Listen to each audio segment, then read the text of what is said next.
maintained a warrior spirit through all of this. Fort Smith Police Chief Danny Baker speaking to us for the first time about the moments Officer Kyle Newman was shot. He's home from the hospital now, but his recovery is far from over. Thank you for joining us tonight at 6 on air and streaming on 5 News Plus. I'm Morgan Wrigley. 5 News anchor Joe Ellison sat down with the chief and has the story. Those of us that were there in that moment, I mean, we all took a moment to pray. And I told my folks after that I do believe in the power of prayer. Fort Smith Police Chief Danny Baker has taken time to reflect on a call that almost took the life of one of his officers. I can tell you just from watching the body cam footage from the incident that he was unconscious from blood loss within 5-6 seconds. May 17th, Officer Kyle Newman was responding to a DWI investigation on McClure Drive. Police say suspect Joshua Keller shot him in the neck. It was a catastrophic injury, one that most people do not survive. Investigators say Keller led them on a chase along Interstate 540. He was shot and killed by police. Now, Chief Baker and others at the department, there was a point that they weren't sure if Officer Newman was going to pull through, but as it turns out, the chief told us today about this combat gauze, something that all of the officers carry. Now, those who helped Officer Newman that day, and this right here may have been what saved his life. The officers that were on scene, the sergeant that got on scene very quickly, took very quick and decisive action to stop the bleeding.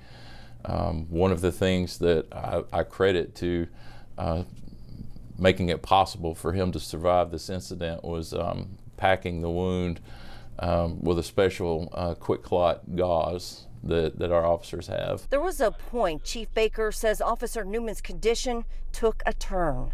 I was at the helicopter landing pad when they were preparing to airlift Officer Newman to the hospital, and things took a very, very bad turn.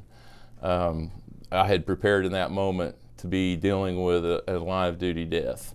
And the medical personnel, the team on that helicopter, the trauma personnel in the hospital, the things that they did, absolutely incredible. Do you think this police department could feel the power of prayer coming from the community? Oh, absolutely.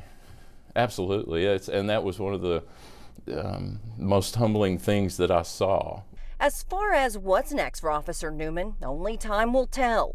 His mailbox is still labeled at the PD, just waiting for his return. He was ready to go home.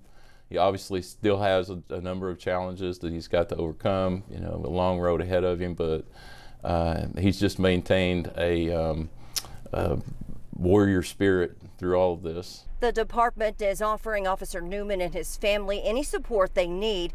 And the chief has a list of names he says are the heroes that helped Officer Newman get back to his family. And the ones that aren't on the list, you know, the men and women that go out here and do this every day, knowing full well that something like that could happen to them. Every contact, you know, it could be this kind of contact. They're all heroes in my book. Joe Ellison, 5 News.